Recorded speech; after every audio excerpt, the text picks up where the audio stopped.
भाई जो गुरु वचन पे डट गए, कट गए फंद 84 के। क्या कह रहे हैं मालिक? उसका धर्म खराब किया, 1 साल रही, एक बच्ची को उत्पन्न देकर फिर चली गई। अब चाट लो स्वर्ग में, वहां जाके भी ये कर्म, ये दुर्गति।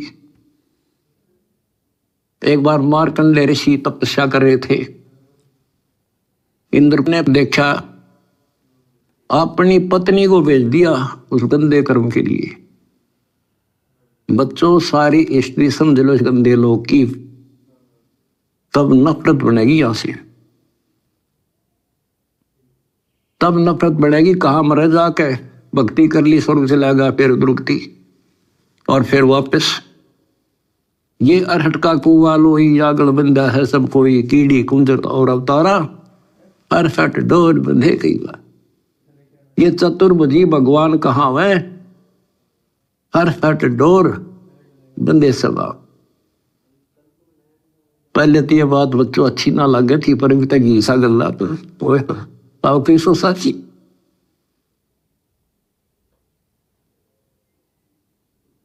अब सुखदेव ने दुख के डर से गर्भ में माया त्यागी हो, माया भी त्याग दी, नाम भी ले लिया, भक्ति भी कर ली, और मान लिया सफल हो गया। अब गीता अध्याय 4 श्लोक 25 से 30 तक जो बता रहा हूं, वो है गेला, सब गेला ऐसे बन रही है, जो काम कर रहे हैं वो सही है। और फिर गुरु पूरा हो, अब गुरु बना लिया। राजा जनक उस टाइम का पूरा गुरु था, उनके हिसाब किताब थे, 3 लोग के हिसाब तो वो पूरा माना था। अब उस पूरे गुरु से दीक्षा लेकर कहाँ गया? स्वर्ग में। और फिर कहाँ आएगा? अरहट के कुएं में, ये धक्के खाओगा। अब नानक जी की आत्मा कहाँ है सुन लो। राजा जनक के बारे में बता रहे हैं, कहाँ गया? स्वर्ग में। अब धक्के खा के फिर कहाँ आएगा? यही आएगा। शब्दों पे ध्यान देना। अब धक्के खाने कहाँ आएगा? यही आएगा। जबकि नानक तो आके जा चुके हैं ना। आप लोगों के अनुसार तो हम सुल्तानी नानक तारे दादू को उपदेश दिया, नानक जी का तो मोक्ष हो गया।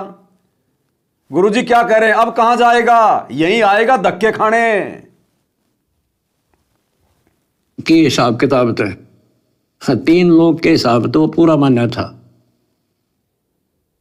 अब पूरे गुरु से दीक्षा लेकर कहाँ गया? स्वर्ग में। सुनो। और फिर कहाँ आएगा? अरहट के कुएं में, ये धक्के खाओगा। अपनी किस्मत से रहो मेरे बच्चों।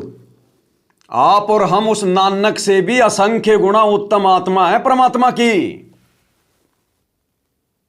उस नानक जी का हो सकता है वर्तमान में भी बेड़ा पार ना हो, वर्तमान में भी उसका दाव ना लगे, भले कितनी अच्छी आत्मा हो परमात्मा की। लेकिन परमात्मा इस प्रकार की बातें कह के आप और हमें उत्तम आत्मा घोषित कर रहे हैं, जिनको वर्तमान में पूर्ण मौका है। अगर वो नानक की आत्मा जो वर्तमान में आई हुई है, अगर वो भी अगर गुरुजी के रहते सहते पार नहीं हुआ, या गुरुजी के जाने के बाद यदि उसने मर्यादा तोड़ दी, यही धक्के खाएगा। आप और हमारे लिए परमात्मा ने ऐसी परिस्थितियां पैदा कर रखी हैं, मालिक ने हमें यह ज्ञान देकर साथ संगति से जोड़कर परमात्मा ने हमारे लिए फालतू काम करने के लिए कोई ऑप्शन ही नहीं छोड़ रखा। हर प्रकार से परमात्मा ने हमारे को मर्यादाओं में जकड़ रखा है, बांध रखा है, क्योंकि हम परमेश्वर की विशेष आत्मा है। नानक जी से भी विशेष, अब्राहिम सुल्तान से भी विशेष, मीराबाई से भी विशेष, जो परमात्मा ने समय रहते हमें जन्म दे दिया और हमें आज परमात्मा ने साध संगति से जोड़ दिया। आने वाले समय में आत्माएं गफलत करेंगी। सुख के माथे पत्थर पड़ो जो नाम हृदय से जाए।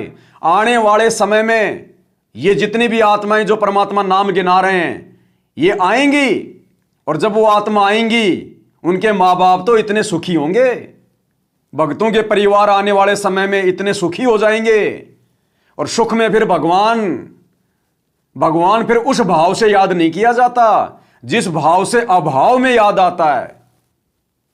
तो आज परमात्मा ने आप और हमारे लिए जो परिस्थितियां बना रखी हैं, हर प्रकार से हमें इस काल के कष्ट दिखाई दे रहे हैं। आज भगवान धरती पे हमें उनकी पीड़ा दिखाई दे रही है। आने वाले समय में तो हर जगह सुख ही सुख दिखाई देगा, सतयुग जैसा माहौल होगा, और गुरुजी भी धरती पे नहीं रहेंगे। फिर कौन भक्ति करेगा? कौन इतना सीरियस लेगा? कौन इतना डर के भक्ति करेगा? इसलिए परमात्मा कह रहे हैं कि तुम अपनी किस्मत को सराहो। तुम उस नानक से और अब्राहिम सुल्तान से भी लाख गुना उत्तम आत्मा हो। अगर तुम चाहो तो इसी जन्म में मोक्ष प्राप्त कर सकते हो, इसी जन्म में। इसलिए भाई और बहनों, सिर धड़की बाजी है, सिर धड़की।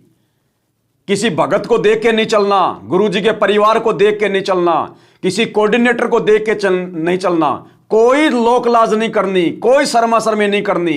भाड़ में जाए कोऑर्डिनेटर, भाड़ में जाए गुरुजी का परिवार, हमने अपना आत्म कल्याण करवाना है। गुरुजी और गुरुजी की मर्यादा सर्वप्रथम है, उसके आगे सब फैल हैं। इतनी दृढ़ता जब तक हमारे अंदर नहीं आएगी, बेड़ा पार नहीं होगा। और फिर कहाँ आएगा? अरज के कुएं में ये धक्के खाओगा। अपनी किस्मत सराहो मेरे बच्चों। देखो, संकेतों में संकेत हैं। अब नानक जी के लिए कह रहे हैं परमात्मा, फिर कहां आएगा? अरहट के कुएं में। क्यों भाई? वर्तमान में तो सतगुरु धरती पे है ना, फिर अरहट का कुआं क्यों? क्या बार बार उसको जन्म लेने पड़ेंगे? अरहट का कुआं शब्द क्यों यूज किया परमात्मा ने? अरहट के कुएं का मतलब है बार बार जन्म लेना। क्या कह रहे हैं भगवान? फिर कहां आएगा? यहीं अरहट के कुएं में। जबकि यह शब्द तो परमात्मा ने यूज करना ही नहीं चाहिए, यदि उस नानक का वर्तमान में भी पूर्ण मोक्ष होना होगा तो। ये संकेत है। इसलिए गुरुजी कह रहे हैं कि तुम अपनी किस्मत को सराहो, कि तुम्हें अरहट के कुएं में नहीं जाना, तुम्हारा इसी जन्म में मोक्ष करूंगा।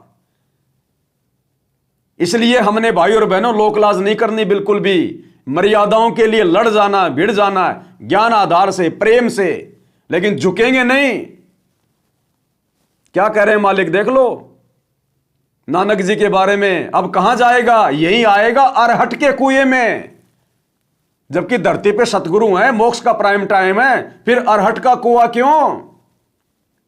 उस आत्मा का भाई और बहनों वर्तमान में भी मोक्ष नहीं है। के हिसाब तो पूरा मान्या था। सुन लो, अब पूरे गुरु तो दीक्षा लेकर कहां गया? स्वर्ग में, जनक।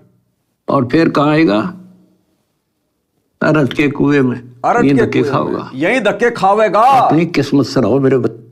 क्या कह रहे हैं? अरहट के कुएं में आएगा और यही धक्के खावेगा। अगर नानक का यही जन्म लास्ट जन्म है तो परमात्मा ये नहीं कहेंगे कि यही धक्के खावेगा। और फिर गुरुजी हमें क्या कह रहे हैं? अपनी किस्मत को सराहो तुम, कि तुम अब धक्के नहीं खाओगे, तुम 84 में नहीं जाओगे, तुम्हें इसी जन्म में मोक्ष मिलेगा अगर तुम दृढ़ रहे तो। भाई और बहनों, नानक की आत्मा का भी मोक्ष नहीं है वर्तमान में। अब सोच लो आप और हमें कितना सावधान रहना पड़ेगा। जब नानक जैसों का भी पैर फिसलने जा रहा है तो आप और हमने कितना जागरूक होकर भक्ति करने की जरूरत है। क्या अब भी हम अपने कोऑर्डिनेटरों की देखरेख में चलेंगे? क्या अब भी हम गुरुजी के परिवार के बहकावे में चलेंगे? क्या गुरुजी ने सत्संग थोड़े कर दिए जो हमने पीले पर्चों के हिसाब से चलना पड़ेगा? क्या गुरुजी ने सत्संग थोड़े कर दिए जो हिसार जेल से आने वाली 2-2 मिनट की ऑडियो के हिसाब से हमें चलना पड़ेगा? गुरुजी का सत्संग गुरुजी का विधान है, ज्ञान ही हमारा गुरु है। अब हमने किसी के चक्कर में नहीं पड़ना। वो नानक जी वाली आत्मा भी धक्के खाएगी। इस कलयुग की पिछली पीढ़ी में मोक्ष नहीं है। ये सतगुरु के शब्द है, सतगुरु के वचन है। एक एक शब्द को ध्यान से सुन लो। इसलिए दास कह रहा है ये विशेष संदेश हैं और ये अपनी विशेष आत्माओं के लिए हैं। इन संकेतों को हर कोई नहीं समझ पाएगा। क्या कह रहे हैं परमात्मा? अब कहां जाएगा? यहीं अरहट के कुएं में आवेगा और धक्के खावेगा। मोक्ष नहीं है नानक का। क्या कह रहे हैं? अब तो पूरे गुरु तो दीक्षा लेकर कहां गया? स्वर्ग में। और अब और फिर कहां आएगा? अरहट के कुएं में। ये धक्के खाओगा। अपनी किस्मत से रहो मेरे बच्चों।